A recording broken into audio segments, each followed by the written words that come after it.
di sini akan menjelaskan tentang sejarah peninggalan tempat rumah ibadah yaitu Masjid Al-Mubarak yang ada di Karimun.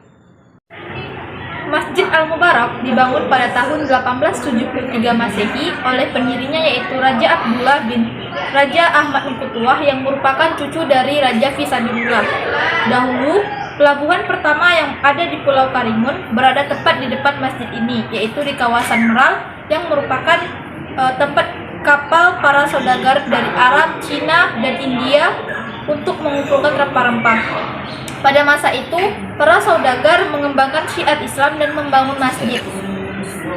Setelah dibangun, menjadikan masjid tertua ketiga di Kepulauan Riau setelah Masjid Raya Sultan Riau yang berada di Pulau Penyengat dan Masjid Abdul Ghani yang berada di Kecamatan Buru. Pembangunan masjid ini terbuat dari tanah kuning dan putih telur. Pembangunan masjid itu membutuhkan waktu selama 3 tahun.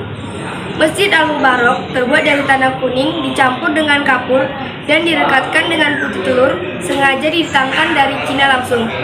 Raja Usman merupakan generasi ke-7 dari Raja Abdullah Karimun atau generasi ke-11 dari Raja Haji Fisabilillah dari Pulau Penyengat, Tanjung Pinang. Menurutnya, seluruh masyarakat dilibatkan dalam pembangunan Masjid Al-Mubarak, baik itu laki-laki maupun perempuan.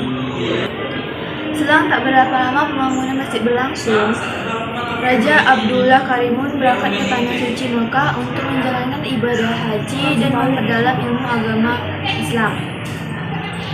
Sampai akhirnya ia meninggal dunia di Taif, Arab Saudi. Ia meminta anaknya Raja Isya saat itu menjadi amir atau dengan kata lain wedana atau camat di Moro untuk memimpin pembangunan Masjid Al-Mubarak. Di masa kepemimpinan Raja Ishaq, Masjid Al-Mubarak selesai dibangun. Dia diberi gelar marhum masjid. Pada saat pertama kali didirikan, Masjid Al-Mubarak bercorak Arab, India, dan Cina.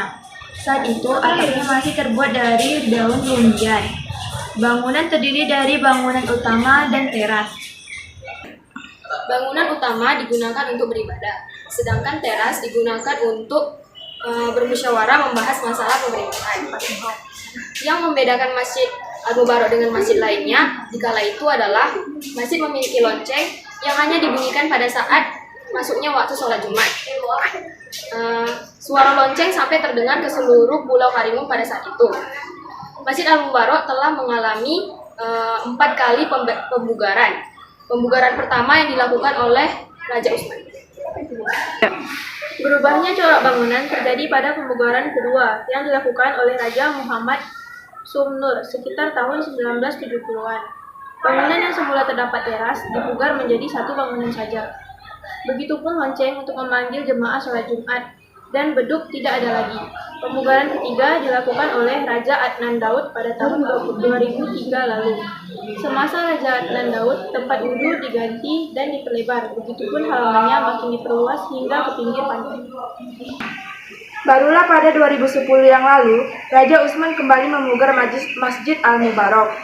Ia kembali membangun teras masjid sebelumnya. Teras hanya terdapat di belakang, namun sekarang ia malah membangun teras hingga ke sekeliling masjid. Di samping Masjid Al-Mubarak dapat dijumpai makam pendiri masjid. Makam tersebut merupakan makam Raja keturunan Raja Abdullah Karimun. Dinding luar Masjid Al-Mubarak sengaja dicat kuning melambangkan kesejahteraan rakyat semasa pemerintahan raja. Sedangkan dinding dalam dicat hijau melambangkan kemakmuran. Warna tersebut sama dengan Masjid Pulau Penyengat.